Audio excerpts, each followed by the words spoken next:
Video के लिए कई भाइयों ने कमेंट किया है, तो आज हम कवर करने वाले हैं सेंट्री वर्सेस थोर को। चलो शुरू करते हैं बिना टाइम वेस्ट के। लेकिन हाँ, फुल फैक्ट्स वाली वीडियो का मजा लेना है तो वीडियो एंड तक जरूर देखना। सेंट्री मार्वल का एक पावरफुल और मिस्टीरियस सुपर हीरो है। ये कैरेक्टर असल में एक फॉरगेटन हीरो के रूप में दिखाया गया, जिसका ओरिजिन कैप्टन अमेरिका के सुपर सोल्जर सीरम से भी ज्यादा एडवांस्ड प्रोजेक्ट सेंट्री से जुड़ा है। जब यंग रॉबर्ट रेनॉल्ड्स एक सीक्रेट लैब में घुसकर गलती से गोल्डन सेंट्री सीरम पी लेता है, तब इसके मॉलिक्यूल्स रियलिटी से स्लाइटली आउट ऑफ सिंक हो गए, जिसका रिजल्ट था अनइमेजिनेबल पावर्स का मिलना। सेंट्री को Hulk level strength, faster than light speed, solar radiation से फ्यूल होने वाली energy projection, flight, invulnerability, enhanced senses और मॉलिक्यूल मैनिपुलेशन जैसी गॉड लाइक एबिलिटीज मिली। साथ ही एक जीनियस लेवल इंटेलेक्ट भी। इसका पावर लेवल इतना इंटेंस है कि इसे अ मिलियन एक्सप्लोडिंग सन्स के बराबर कहा गया है। लेकिन ये सब कुछ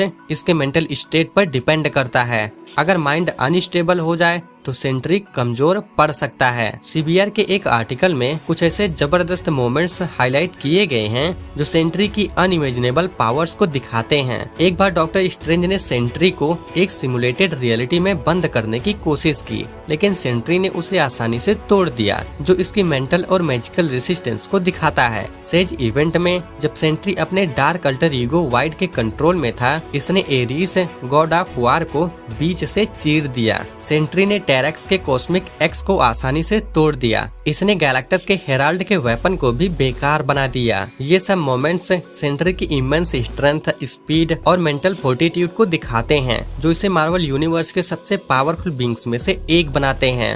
अब बात करते हैं थोर की। थोर एस्गार्ड का किंग, ओडिन और अर्थ गॉडेस गैया का बेटा है। इसका बचपन एस्गार्ड में गुजरा, जहां ओडिन ने इसे एक फ्यूचर किंग बनने के लिए ट्रेन किया। इसकी फैमिली में ओडिन के अलावा इसकी स्टेप मदर फ्रीगा और एडॉप्टेड ब्रदर लोकी है। थोर ने मिडगार्ड सार्पेंट को उठाया है, जो पृथ्वी के आसपास कई बार लपेट सकता है। ये सेलेस्टियल्स के एनर्जी ब्लास्ट से बच गया है, न्यूट्रल स्टार के ग्रेविटी से निकल गया है और एक डाइंग स्टार के कोर में लड़ाई भी की है। थोर म्योल्निर को कई बार स्पीड ऑफ लाइट से तेज घुमाता है और कुछ माइक्रो सेकंड्स में रिएक्ट करता है। ये लाइटनिंग, विंड और स्टॉर्म को समन कर सकता है और म्योल्निर के माध्यम से एनर्जी एब्जॉर्ब और प्रोजेक्ट कर सकता है। म्योल्निर को घुमाकर ये सुपर सोनिक स्पीड से उड़ सकता है। ये अपने घाव को रीजनरेट कर सकता है। वॉरियर्स मैडनेस स्टेट, जिसमें इसकी स्ट्रेंथ और स्टेमिना 10 गुना बढ़ जाती है।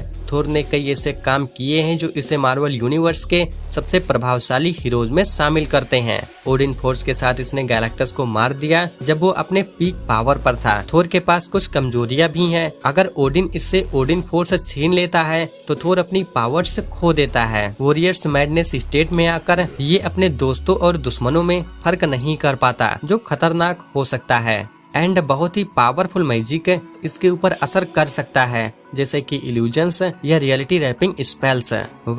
थोर और सेंट्री के बीच एक मशहूर लड़ाई सेज स्टोरी लाइन में हुई थी, जहां नॉर्मन ऑसबॉर्न के डार्क एवेंजर ने एस्गार्ड पर अटैक किया था। इस बैटल में सेंट्री अपनी डार्क फॉर्म वाइड में था और एस्गार्ड को तबाह कर रहा था, लेकिन थोर ने अवेंजर्स के साथ मिलकर इसका सामना किया। पहली फाइट में थोर ने सेंट्री को हरा दिया, जो मेंटली परेशान था, और जब सेंट्री मौत मांगने लगा तो थोर ने अपनी बिजली की ताकत से उसे जलाकर हरा दिया। अल्टरनेट टाइमलाइन में भी, जैसे व्हाट इफ है सीक्रेट इन्वेजन में, थोर ने सेंट्री का गर्दन तोड़कर उसे हरा दिया। अनकैनी एवेंजर्स के इश्यू नंबर 9 में सेंट्री को सेलेस्टियल डेथ सीड से पावर मिलती है और ये 4 हॉर्समैन ऑफ द एपोक्लिप्स के डेथ हॉर्समैन बन जाता है। इस नए रूप में बिना वाइट की पाबंदी के सेंट्री एक भगवान जैसा बन गया और थोर को अपनी ताकत दिखाई, जिसमें इसने थोर को पीछे छोड़ दिया। फिर black panther and the agent of Wakanda के इशू नंबर 2 में इसका दोबारा मुकाबला हुआ, जहां सेंट्री ने अपनी दोनों पर्सनालिटीज सोलर और वाइड को मर्ज कर दिया, जो इसे और भी ज्यादा पावरफुल बना देता है। लेकिन थोर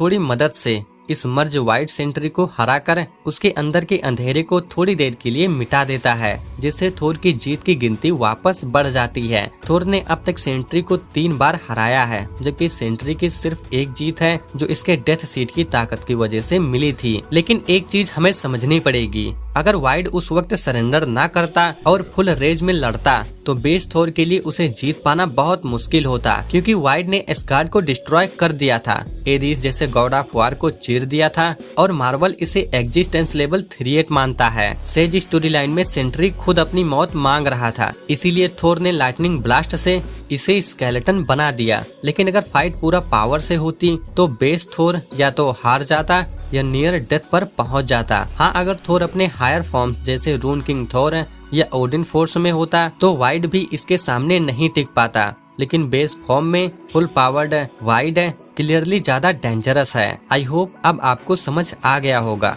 वेल, इस पर आपका क्या कहना है? अपना ओपिनियन कमेंट में जरूर बताना। मिलते हैं नेक्स्ट बैटल में। Bye bye.